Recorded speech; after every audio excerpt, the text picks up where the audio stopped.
리서치 3팀 변승제 삼성중공업 발표 시작하도록 하겠습니다. 기업 개요입니다. 참고 부탁드립니다. 컨텐츠입니다. 참고 부탁드립니다. 먼저 조선 산업에 대해 알아보도록 하겠습니다. 조선 산업을 알기 위해서는 배의 이름을 알아야 하는데요. 먼저 벌크선, 탱커선, 컨테이너선, 가스선이 있습니다. 이러한 배의 경우 왼쪽에서부터 오른쪽으로 갈수록 진입장벽이 높아진다는 특징이 있습니다. 다음으로는 선박 크기 종류에 대해 알아보도록 하겠습니다. 아래에서부터 위로 올라갈수록 선박의 크기는 점차 커지며 각각의 이름은 그 배가 통과할 수 있는 운하의 크기와 맞먹습니다. 다음으로는 조선사 밸류체인에 대해 알아보도록 하겠습니다. 현재 동사의 경우 LNG 운반선, VLCC, 컨테이너선, FLNG 사업을 영위한다는 것을 아래의 표를 통해 알 수 있습니다. 다음으로는 LNGC 산업에 대해 알아보도록 하겠습니다. LNGC 산업을 알기 위해서는 LNG 시장을 알아야 하는데요. 현재 왼쪽 그래프를 보시다시피 LNG 시장은 점차 성장하고 있습니다. 이에 따라 이를 운반하는 LNGC 시장 또한 CAGR 6.35%를 기록하며 성장 중에 있습니다. 그렇다면 LNGC 종류에는 무엇이 있을까요? 현재 모스형 LNG 탱커와 멤브레인형 LNG 탱커가 있습니다. 현재 조선 3사의 경우 멤브레인형 LNG 탱커를 채택하여 조선하고 있는데요. 그 이유는 공간 활용도를 극대화할 수 있고 고도화된 설계 기술이 필요하여 진입장벽이 매우 높기 때문입니다. 아래의 화물창 종류에 대해서는 기업 분석에서 더욱더 자세히 다루도록 하겠습니다. FLNG 산업입니다. FLNG 시장은 CAGR 21.85%를 기록하며 상승하고 있습니다. 그렇다면 FLNG란 무엇일까요? 과거에는 액화 저장 설비를 육상 플랜트에 지었습니다. 그러나 지정학적 리스크가 존재하는 국가들의 경우 이를 LNG 선에 짓기를 원했고 이에 대한 수요를 맞추기 위해 LNG 선박 위에 액화 저장 설비를 짓게 된 것이 바로 FLNG입니다. 이러한 FLNG의 발명 덕분에 예상 총 건설 비용과 건설 기간이 줄어들었다는 것을 알 수 있습니다. 또한 이러한 FLNG의 경우 피드 단계가 매우 중요합니다.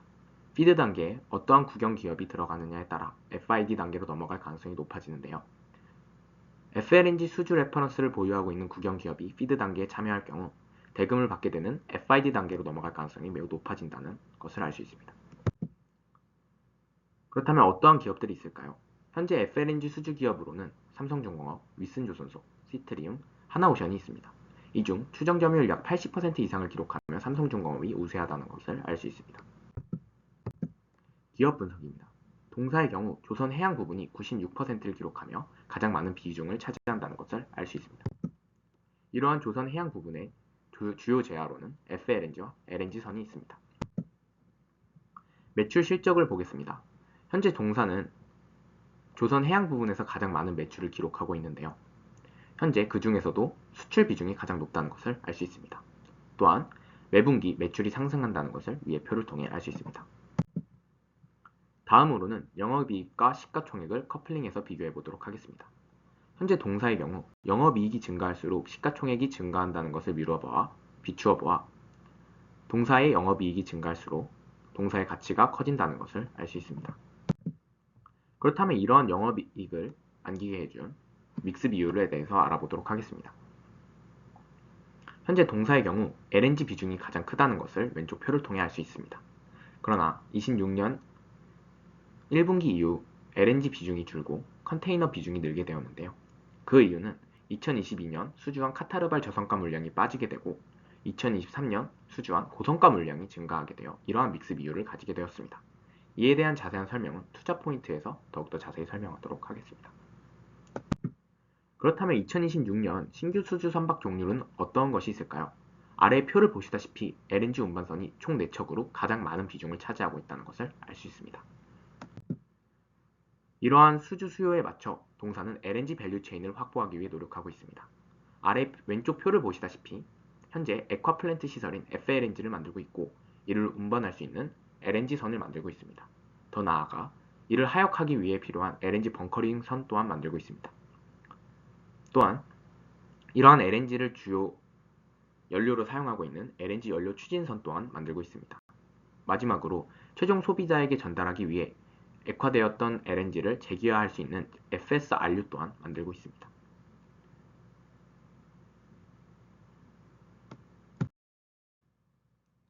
동사의 LNG 밸류 체인에서 가장 중요한 기술 두 가지를 설명드리도록 하겠습니다. 먼저 KC2C입니다.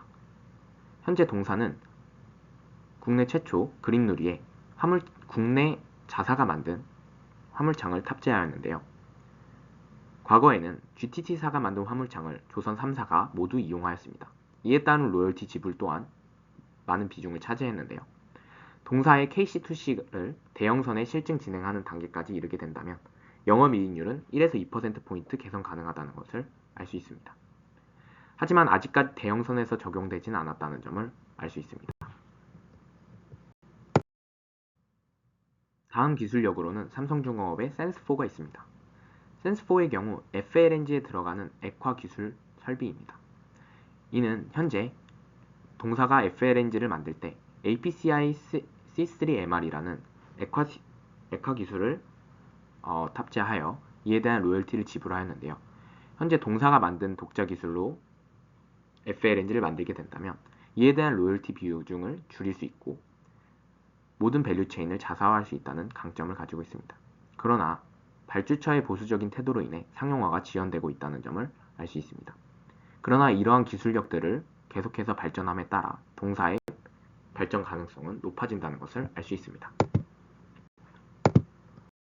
참고로 삼성중공업은 토건을 가지고 있습니다. 현재 토건 부분으로는 평택 기지를 짓고 있는데요. 삼성물산, 삼성엔지니어링과 함께 현재 짓고 있고 해양에서 사용한 모듈 공법을 사용하고 있다는 것을 알 수 있습니다. 투자 포인트입니다. 먼저 피해 증가가 있습니다. 동사는 현재 오른쪽 그래프를 보시다시피 순수주액이 감소하고 있는데요. 이는 기업 분석에서 보여드렸던 바로 믹스 비율이 줄어들었던 것입니다. 이 믹스 비율이 줄어들었던 이유는 카타르발 프로젝트 페이스 1이 끝나게 되며 현재 슬롯 계약에서 벗어나 고수익형 수주 모델로의 전환점에 있다는 점이었습니다. 따라서 이러한 표는 동사가 고수익형 모델에 따라 매출 인식이 더욱더 증가하여 영업이익률이 증가된다는 점을 알 수 있습니다. 더욱더 자세히 비교해 보도록 하겠습니다. 현재 빠지고 있는 1차 프로젝트의 경우 추정 OPM이 약 1에서 3%이고 아직까지 남아있는 수주 물량인 2차 프로젝트의 경우 약 5에서 7%입니다. 이에 따라 현재 빠지고 있는 물량이 나간 후 2차 프로젝트를 조선하게 된다면 더욱더 많은 매출액을 기록할 것으로 보입니다. 더 나아가 카타르 물량이 끝난 이후 선별하여 받은 수주 조선의 경우, 선박의 경우 과연 어떤 차이가 있을까요?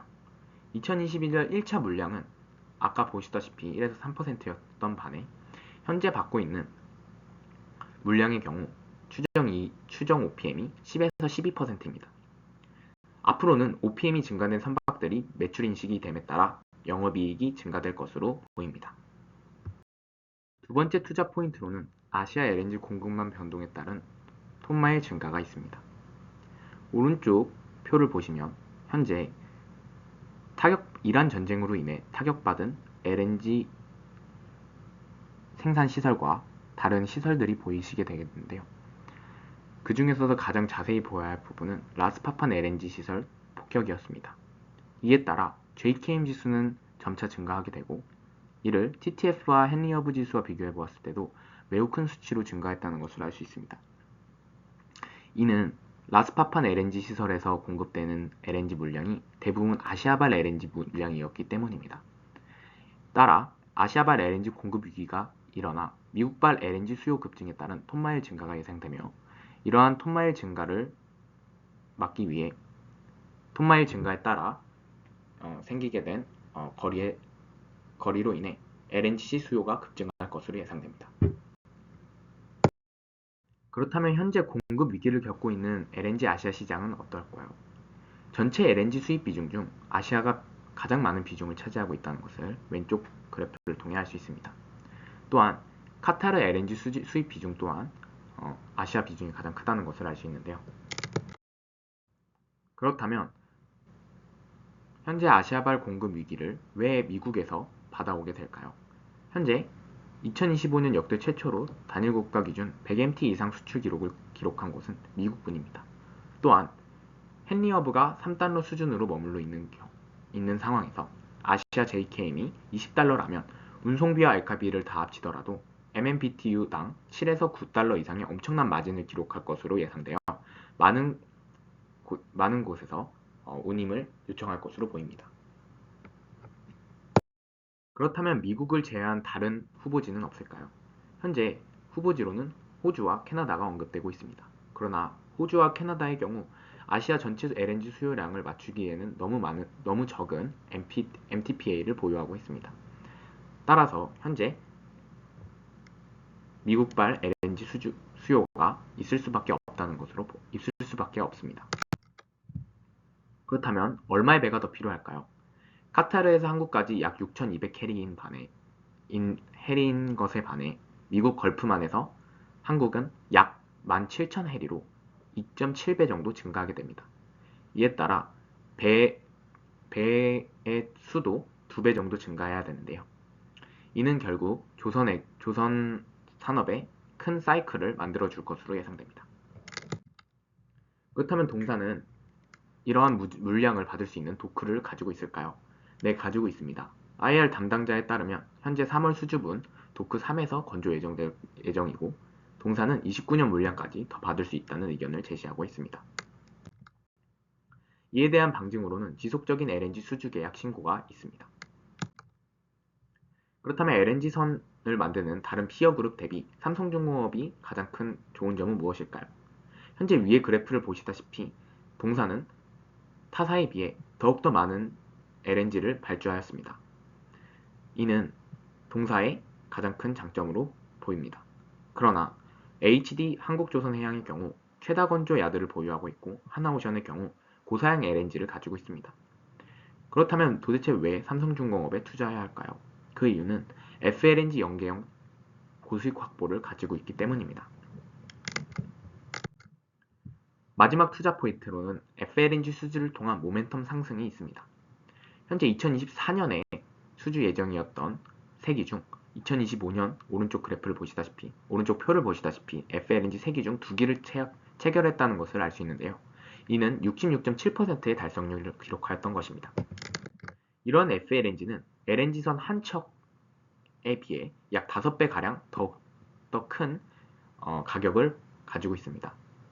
이에 따라 FLNG 한 대를 수주하였다는 것은 최소 LNG선 5개를 수주하였다는 것과 같습니다.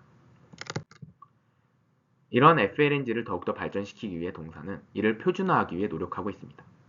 현재 동사는 MLF-N 형태와 MLF-O 형태를 만들기 위해 노력하고 있습니다. 이러한 표준화를 통해 추정 OPM을 약 15에서 20%로 올릴 수 있고 반복 건조 효과에 따른 레퍼런스를 보유할 수 있다는 점에서 동사의 큰 장점으로 다가올 것입니다. 그렇다면 동사는 현재 수주 예정인 기업들은 어떠한 것이 있을까요? 현재 선반영되지 않은 아르헨티나 YPFN이 XRG 프로젝트에 대해서 설명드리도록 하겠습니다. 현재 이는 JDA 체결이 완료되어 구속력 있는 공동개발 협정으로 수주 규모만 약 600만 톤에 달합니다. 이는 FLNG 2기를 건조할 예정인데요. 그렇다면 이러한 FLNG 2기를 건조할 수주 기업으로는 어떤 피어 그룹이 있을까요? 현재 떠오르고 있는 후보 2개는 삼성중공업과 윗슨조선소입니다. 그러나 삼성중공업의 경우 EPC4를 이미 레퍼런스로 보유하고 있고 연간 360만 톤의 프렐류드 FLNG 경험이 있기 때문에 이러한 경험을 가지고 있지 않은 윗슨조선소에 비해 더욱더 높은 우위를 점할 것으로 보입니다. 그렇다면 아르헨티나 FLNG 체결 가능성이 높은 이유는 무엇이 있을까요? 바로 아르헨티나에는 바카무에르타가 있기 때문입니다. 바카무에르타는 세계 2위의 세일가스 매장량으로 현재 가장 아르헨티나 정부에서 밀어주고 있는 사업입니다. 이에 대한 근거로는 리치 제도를 사용하여 현재 아르헨티나에서는 셰일가스를 시추하기 위해 노력하고 있습니다. 바카무에르타는 현재 육상에 위치해 있습니다. 그렇다면 이러한 의문이 드실 겁니다. 육상 플랜트를 지어 육상에서 저장하게 된다면 더욱더 큰 효율성을 가질 수 있지 않을까? 그러나 아르헨티나의 경우 현재 경제적 불확실성과 건설 비용 부담으로 인해 육상 플랜트를 짓기는 매우 어려울 것으로 보입니다. 그에 대한 방증으로는 아래 연역을 통해 할 수 있습니다. 페트로나스의 경우 아르헨티나의 경제적 불확실성과 건설비용 부담으로 인해 사업을 철수하였습니다. 이후 이탈리아의 애니와 XRG가 합류하게 되며 다시 바케모에르타의 LNG를 시추하기 위해 프로젝트를 만들게 되었는데요. 이후 자금 조달을 위해 JP모건에 손을 벌리게 됩니다. 이때 JP모건은 FLNG라는 조건을 붙여 160억 달러를 승인하였습니다. 그렇다면 JP모건은 왜 FLNG 시설을 조건으로 붙여 160억 달러를 승인하였을까요? 그 이유는 바로 배 자체가 확실한 담보가 되기 때문입니다. 육상 플랜트의 경우 자산 압류 및 매몰 위험이 높습니다. 그러나 FLNG의 경우 배를 이동시켜 자산 보호가 가능합니다. 이에 따라 지정학적 리스크와 정치적 리스크가 큰 국가의 경우 FLNG가 필수적으로 필요하게 됩니다. 이에 따라 아르헨티나 정부는 FLNG를 수주받는 것을 거의 확정시하고 있습니다. 이후 FLNG를 발주받아 달러를 번 후 육상 플랜트를 짓거나 혹은 FLNG를 추가 수주하기 위해 노력할 것입니다. 그러나 아르헨티나의 경우 육상 플랜트를 짓는 방향 대신 FLNG를 추가 수주할 가능성이 더욱더 높습니다. 그 이유는 YPF의 CEO인 오라시오 마린의 인터뷰 장면을 통해 알 수 있습니다. 현재 YPF CEO인 오라시오 마린은 모든 지표가 FLNG가 더 낫다는 것을 가리킨다는 것을 언급하며 6척의 FLNG선을 더욱더 건조할 것으로 보도하였습니다. 또한 현재 받을 수 있는 FLNG 시설은 MLF5가 가능성이 매우 높습니다. 그 이유는 설치 예정지인 리오네그노주의 푼타코롤라다의 경우 슬로싱 현상이 매우 많은 구간입니다. 이에 따라 슬로싱 리스크를 줄이기 위해 이중 구조인 MLF5를 채택할 가능성이 높습니다. 리스크입니다. 현재 수주 취소 리스크가 있습니다. 그러나 현재 동사는 계약적 방어막과 리세일이라는 다른 방향성으로 이를 막기 위해 노력하고 있습니다. 노조 문제가 있습니다. 그러나 동사의 경우 2025년 임금 단체협약에서 기본급 5.5% 인상과 각종 경력금 지급에 합의하였으며 조합원 투표에서 50.5% 찬성으로 가결되었습니다. 따라서 결론을 내보자면 LNG 고마진선이 매출에 들어가며 피해 증가와 LNG선 수요 증가에 따른 QA 증가, FLNG 수주에 따른 모멘텀 상승이 있다는 것을 비추어 보아 상방으로 LNGC 수주 사이클을 가지고 있고 하방을 FLNG로 맡고 있는 삼성중공업을 펀드 편입을 요청드립니다. 밸류에이션입니다. 참고 부탁드립니다. 2026년 매출액 2025년 말 수주잔고에 BTR 44%를 곱하여 12조 3,334억 원 예측하였습니다. 매출 원가는 중국의 후판 과공급에 따른 후판 가격 하락으로 인한 매출 원가율 감소 84%를 적용하여 10조 3,600억 원을 예측하였습니다. 판관비의 경우 보수적으로 가정하여 5,550억 원 가정하였습니다. 영업이익의 경우 2024년 카타르 선박 대비 높은 OPM 10% 부여와 FLNG 평균 OPM 11에서 13%를 부여하여 이에 중간 지점인 OPM 11.5%를 곱하여 1조 4,183억 원 예측하였습니다. 영업의 손익으로는 2026년 기타이익 1.464조에 기타 손실 0.738조를 빼어 7,260억 원 예측하였고 이에 금융손익 490억 원을 더하여 총 7,750억 원 예측하였습니다. 이를 파생평가 손실 선물한 7,400억 원을 빼게 하여 150억 원 예측하였습니다. 따라서 2026년 예상 EPS 1222원, 타겟 PR 25배, 상승여력 24.7%, 투자 의견 바이 제시합니다. 2027년의 경우 매출액 2026년 수주잔고를 추정하여 씁니다. 2025년 수주잔고 28조 305억 원에 2027년 나간 수주금액 7조 3,656억 원을 빼 20조 6,649억 원 예측하였고 추가 수주 9조 4,733억 원 예측하여 이에 더해 톤마일 증가에 따른 1조 6,225억 원 더하여 총 31조 7,608억 원 예측하였습니다. 판관비의 경우 플랫하게 처리하여 6,432억 원 예측하였습니다. 영업이익의 경우 마진 증가에 따른 카타르 선박 대비 높은 OPM 10% 이상과 FLNG 표준화 상용화에 따른 OPM 15에서 20%를 부여하여 총 OPM 15.5%를 보태 2조 2,153억 원 예측하였습니다. 영업의 손익의 경우 기타 손익 7,260억 원에 금융손익 6,800억 원 더하고 금융원가 5,670억 원 빼어 총 1,130억 원 예측하였습니다. 이에 영업의 손익 0.839조 곱하여 총 8,390억 원 예측하였습니다. 선물한 20억 달러에 환율 상승에 따른 400원을 곱하여 총 8천억 원을 예상하였고 이를 빼야 영업의 손익은 390억 원 예측하였습니다. 따라서 당기순이익 1조 7,086억 원 예측하였습니다.